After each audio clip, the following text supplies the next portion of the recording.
നമസ്കാരം. ലോകക്രമം അതിവേഗം മാറാനൊരുങ്ങുകയാണ്. ഓരോ ദിവസവും പുതിയ സഖ്യങ്ങൾ, പുതിയ വെല്ലുവിളികൾ. ഈ കലുഷിതമായ ലോകക്രമത്തിൽ എല്ലാ കണ്ണുകളും ഒരു അപ്രതീക്ഷിത തിരിച്ചുവരവിലേക്കാണ് ഇന്ന് നോക്കിയിരിക്കുന്നത്. വർഷങ്ങളോളം നിശബ്ദമായിരുന്ന ഒരു കൂട്ടുകെട്ട്. റഷ്യ, ഇന്ത്യ, ചൈന അഥവാ RIC. ഈ മൂന്ന് വൻ ശക്തികൾ വീണ്ടും ഒരുമിക്കാൻ ശ്രമിക്കുന്നതിലൂടെ ലോകത്ത് എന്താണ് സംഭവിക്കാൻ പോകുന്നത്?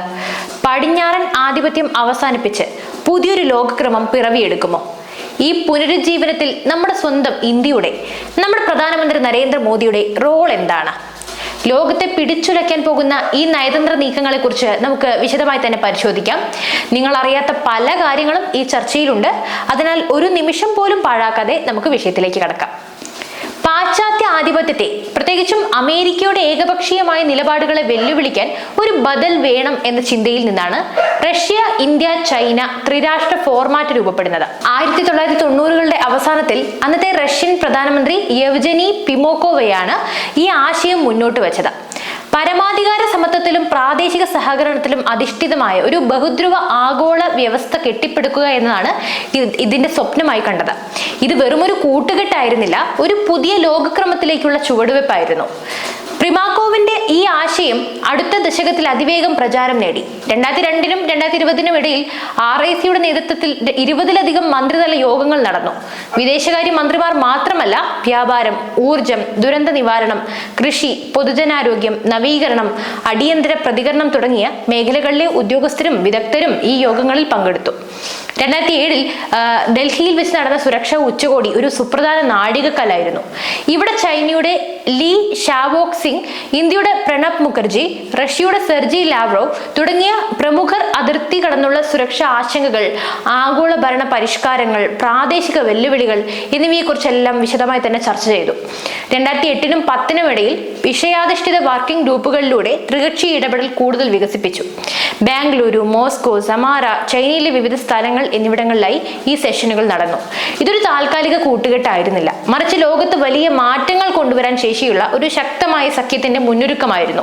മികച്ച ഒരു തുടക്കം ലഭിച്ചെങ്കിലും ഒന്നിലധികം ഭൗമ രാഷ്ട്രീയ തിരിച്ചടികളുടെ പശ്ചാത്തലത്തിൽ RIC ഫോർമാറ്റിന് അതിന്റെ ആക്കം നഷ്ടപ്പെട്ടു. 2020 RICയുടെ പ്രവർത്തനങ്ങൾ പൂർണ്ണമായും സ്തംഭിച്ചു എന്ന് പറയാം. ഇതിന് രണ്ട് പ്രധാനപ്പെട്ട കാരണങ്ങളായിരുന്നു ഉണ്ടായിരുന്നത്. ഒന്നാമതായി, ആഗോള COVID-19 മഹാമാരി ലോകത്തെ ആകെ പിടിച്ചുലച്ചത്. നയതന്ത്ര ഷെഡ്യൂളുകൾ താളം തെറ്റി, അന്താരാഷ്ട്ര ഒത്തുചേരലുകൾക്ക് തടസ്സമുണ്ടായി. ഈ ആഗോള പ്രതിസന്ധി RIC പ്രവർത്തനങ്ങളെയും ബാധിച്ചു. രണ്ടാമതായിട്ട്, അതിനും പ്രധാനമായി, കിഴക്കൻ ലഡാക്കിലെ ഇന്ത്യ ചൈന സൈനിക സംഘർഷം RICയുടെ പ്രവർത്തനങ്ങൾക്ക് പൂർണ്ണമായും തടയിട്ടു. ഗാൽവാൻ താഴ്വരയിലെ ഏറ്റുമുട്ടൽ ഇരു രാജ്യങ്ങളും തമ്മിലുള്ള പതിറ്റാണ്ടുകളിലെ ഏറ്റവും ഗുരുതരമായ അതിർത്തി സംഘർഷമായി മാറി. ഈ സംഭവം ഇന്ത്യയും ചൈനയും തമ്മിലുള്ള ഉഭയകക്ഷി ബന്ധത്തെ വഷളാക്കി. പൂർണ്ണമായ നയതന്ത്ര സാധാരണവൽക്കരണത്തിന് യഥാർത്ഥ നിയന്ത്രണ രേഖയിൽ സമാധാനവും സ്ഥിരതയും മുൻ വ്യവസ്ഥയാണെന്ന് ഇന്ത്യ ഉറച്ചു വാദിച്ചു. ഇരു രാജ്യങ്ങളും പങ്കെടുത്ത ബ്രിക്സ്, SCO പോലെയുള്ള ബഹുരാഷ്ട്ര വേദികളിലേക്ക് പോലും ഈ ബന്ധത്തിലെ മരവിപ്പ് വ്യാപിച്ചു. അങ്ങനെ RICയും അതിന്റെ ഇരയായി. വർഷങ്ങളായി നിഷ്ക്രിയമായിരുന്ന RICയെ പുനരുജ്ജീവിപ്പിക്കാനുള്ള ഏറ്റവും പുതിയ താൽപര്യ തരംഗത്തിന് നേതൃത്വം നൽകുന്നത് റഷ്യയും ചൈനയും തന്നെയാണ്. റഷ്യൻ ഡെപ്യൂട്ടി വിദേശകാര്യ മന്ത്രിയായ ആൻഡ്രി റുഡെൻകോ ഇസ്വെസ്റ്റിയോട് പറഞ്ഞത്, ഈ വിഷയത്തിൽ ഇന്ത്യയുമായും ചൈനയുമായും റഷ്യ സജീവമായ ചർച്ചയിലാണെന്നാണ്. ഈ ഫോർമാറ്റ് പ്രാവർത്തികമാക്കുന്നതിൽ ഞങ്ങൾക്ക് താല്പര്യമുണ്ട്, കാരണം ഈ മൂന്ന് രാജ്യങ്ങളും ബ്രിക്സിന്റെ സ്ഥാപകർ എന്നതിലുപരി പ്രധാനപ്പെട്ട പങ്കാളികൾ കൂടിയാണ്, റുഡെൻകോ വ്യക്തമാക്കി. ചൈനയും റഷ്യയുടെ നിലപാടിനെ പിന്തുണച്ചു. ചൈനീസ് വിദേശകാര്യ മന്ത്രാലയ വക്താവായ ലിൻ ജിയാൻ പറഞ്ഞത്, ചൈന, റഷ്യ, ഇന്ത്യ സഹകരണം മൂന്ന് രാജ്യങ്ങളുടെയും താല്പര്യങ്ങൾ സംരക്ഷിക്കുക മാത്രമല്ല ചെയ്യുന്നത്, മേഖലയിലും ലോകത്തും സമാധാനം, സുരക്ഷ, സ്ഥിരത, പുരോഗതി എന്നിവ നിലനിർത്താനും സഹായിക്കുന്നു എന്നാണ്. ഷാങ്ഹായ് സഹകരണ സംഘടനയുടെ വിദേശകാര്യ മന്ത്രിമാരുടെ യോഗത്തിനായി ഇന്ത്യൻ വിദേശകാര്യമന്ത്രി S ജയശങ്കർ ചൈന സന്ദർശിച്ചതും അവിടെ അദ്ദേഹം ചൈനീസ് വിദേശകാര്യമന്ത്രി വാങ് യി, പിന്നെ റഷ്യൻ വിദേശകാര്യമന്ത്രിയായ സെർജി ലാവ്റോ എന്നിവരുമായി കൂടിക്കാഴ്ച നടത്തിയതും ഈ നയതന്ത്ര ചർച്ചകൾക്ക് പുതിയ മാനം നൽകി. റഷ്യയും ചൈനയും അവരുടെ ഉദ്ദേശങ്ങൾ വ്യക്തമാക്കിയിട്ടുണ്ട് എങ്കിലും ഇന്ത്യയുടെ പ്രതികരണം വളരെ അളന്നതും തന്ത്രപരവുമാണ്. ത്രിരാഷ്ട്ര ഗ്രൂപ്പിംഗിന്റെ ഉടനടിയുള്ള പുനരുജ്ജീവനത്തെക്കുറിച്ച് ഇന്ത്യ പ്രതിജ്ഞാബദ്ധമല്ല. ഇന്ത്യൻ വിദേശകാര്യ മന്ത്രാലയ വക്താവായ രൺധീർ ജയ്സ്വാൾ ഒരു പത്രസമ്മേളനത്തിൽ ഇന്ത്യയുടെ നിലപാട് വീണ്ടും ഉറപ്പിച്ചു. മൂന്ന് രാജ്യങ്ങളും വന്ന് ആഗോള പ്രശ്നങ്ങളും അവർക്ക് താല്പര്യമുള്ള പ്രാദേശിക പ്രശ്നങ്ങളും ചർച്ച ചെയ്യുന്ന ഒരു സംവിധാനമാണ് ഈ കൺസൾട്ടേറ്റീവ് ഫോർമാറ്റ്. ജയ്സ്വാൾ പറഞ്ഞു. എന്നാൽ ഈ പ്രത്യേക RIC ഫോർമാറ്റ് മീറ്റിംഗ് എപ്പോൾ നടക്കുമെന്ന് സംബന്ധിച്ച് 3 രാജ്യങ്ങളും പരസ്പരം സൗകര്യപ്രദമായ രീതിയിൽ ചർച്ച ചെയ്ത് തീരുമാനിക്കപ്പെടുന്ന ഒന്നാണിത്. ഇതും അദ്ദേഹം കൂട്ടിച്ചേർത്തു. അതായത് നിലവിൽ ഒരു മീറ്റിംഗിനും ധാരണയായിട്ടില്ലെന്നും പുതിയ RIC സെഷൻ ഷെഡ്യൂൾ ചെയ്യുന്നതിനെ കുറിച്ച് നിലവിൽ ചർച്ചകളൊന്നുമില്ല എന്നും അദ്ദേഹം വ്യക്തമാക്കി. പ്രധാനമന്ത്രി നരേന്ദ്രമോദിയുടെ കീഴിലുള്ള ഇന്ത്യയുടെ നയതന്ത്ര ദീർഘവീക്ഷണം എത്രത്തോളമാണെന്ന് വ്യക്തമാക്കുന്നു. ഇന്ത്യയുടെ ഈ ജാഗ്രതാപരമായ സമീപനത്തിന്റെ കാതൽ ചൈനയുമായുള്ള അതിന്റെ അസ്വസ്ഥമായ ഒരു ബന്ധം തന്നെയാണ്. കസാനിൽ നടന്ന ബ്രിക്സ് ഉച്ചകോടിക്കിടെ പ്രധാനമന്ത്രി നരേന്ദ്രമോദിയും ചൈനീസ് പ്രസിഡന്റ് ഷീ ജിൻപിങ്ങും കൂടിക്കാഴ്ച നടത്തിയതിനു ശേഷം ഉഭയകക്ഷി ബന്ധത്തിൽ താൽക്കാലിക പുരോഗതിയുടെ ലക്ഷണങ്ങൾ കണ്ടുവെങ്കിലും അതിർത്തിയിലെ പ്രധാന പ്രശ്നങ്ങൾ ഇപ്പോഴും പരിഹരിക്കപ്പെട്ടിട്ടില്ല. ദേശീയ സുരക്ഷാ ഉപദേഷ്ടാവായ അജിത് ഡോവലും പ്രതിരോധ മന്ത്രി രാജ്നാഥ് സിംഗും നടത്തിയ ചൈന സന്ദർശനങ്ങൾ ബന്ധം സുസ്ഥിരമാക്കുക എന്ന ലക്ഷ്യത്തോടെയുള്ളതായിരുന്നു. എന്നിരുന്നാലും അതിർത്തിയിലെ സ്ഥിതി മെച്ചപ്പെടുന്നതുവരെ ചൈനയുമായുള്ള ഉഭയകക്ഷി ബന്ധം പൂർണ്ണമായും സാധാരണ നിലയിലാകില്ലെന്ന് ഇന്ത്യ നിരന്തരം വാദിക്കുന്നുണ്ട്. അതായത് പ്രധാനമന്ത്രി മോദിയുടെ നേതൃത്വത്തിൽ ഇന്ത്യയുടെ നിലപാട് എന്നും വ്യക്തമാണ്. ആദ്യം അതിർത്തിയിൽ സമാധാനം, പിന്നെ പൂർണ്ണ സഹകരണം. ഇത് ഇന്ത്യയുടെ പരമാധികാരത്തിലും ദേശീയ താല്പര്യങ്ങളിലും ഒരു വിട്ടുവീഴ്ചയുമില്ല എന്ന് വിളിച്ചോതുന്നു. പുതിയ ലോകക്രമത്തിൽ ഇന്ത്യയുടെയും മോദിയുടെയും മുന്നേറ്റമാണ് ഇതിലൂടെ മനസ്സിലാവുന്നത്. ബ്രിക്സ്, SCO പോലുള്ള വലിയ ബഹുമുഖ ഘടനകളുടെ നിർണായക ഘടകമായും ഈ RIC പ്രവർത്തിച്ചിട്ടുണ്ട്. ഒരു വൻ ശക്തിയുടെയും ആധിപത്യമില്ലാത്ത ഒരു ബഹുധ്രുവ ആഗോള വ്യവസ്ഥയെ വളർത്തിയെടുക്കുന്നതിനുള്ള ഒരു വാഹകരായിട്ടാണ് ഈ പ്ലാറ്റ്ഫോമുകളെയൊക്കെ കാണുന്നത്.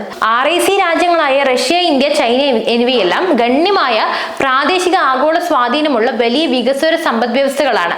ആഗോള ഭരണ സ്ഥാപനങ്ങൾ പുനഃക്രമീകരിക്കുക, ദക്ഷിണ സഹകരണം വർദ്ധിപ്പിക്കുക, വികസന കേന്ദ്രീകൃത ബഹുരാഷ്ട്രവാദം പ്രോത്സാഹിപ്പിക്കുക എന്നിവയാണ് ഇവയുടെ പൊതുവായ താല്പര്യങ്ങൾ. ഇവിടെയാണ് പ്രധാനമന്ത്രി നരേന്ദ്രമോദിയുടെ കീഴിലുള്ള ഇന്ത്യയുടെ വളർന്നു വരുന്ന ആഗോള പ്രാധാന്യം പ്രകടമാകുന്നത്.